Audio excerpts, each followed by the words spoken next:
अखन अहाँ सब सुनि रहल छी मीनाक्षी म्यूजिक स्टूडियो से।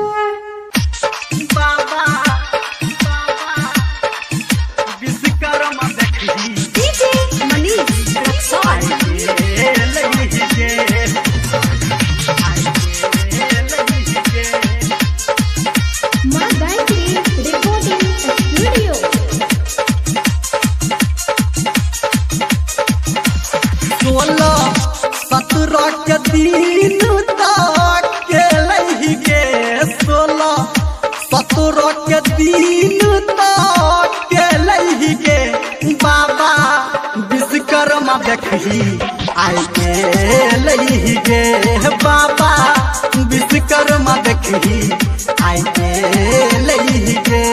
16-17 के दिन तक गे 16-17 के दिन तक गे बाबा विश्वकर्मा देखी आई गे बाबा विश्वकर्मा देखी आई गे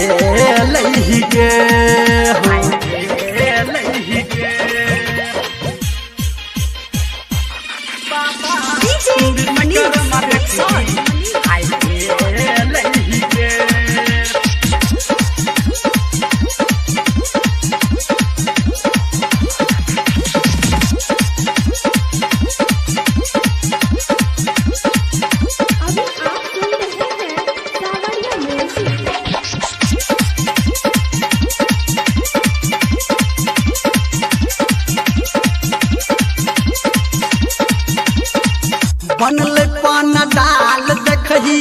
हमारा दुआरी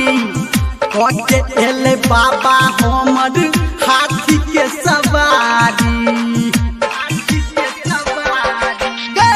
बनल पान डाल देखही हमारा दुआरी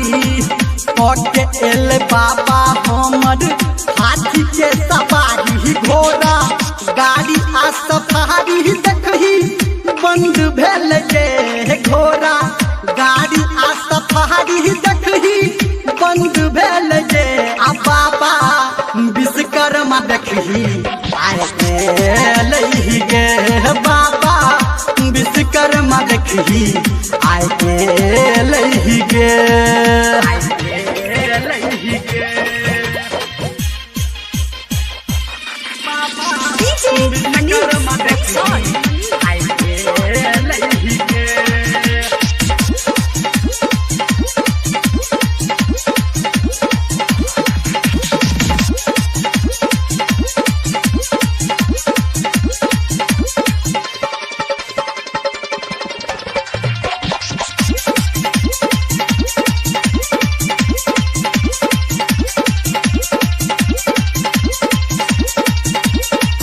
दाढ़ी वाला बाबा के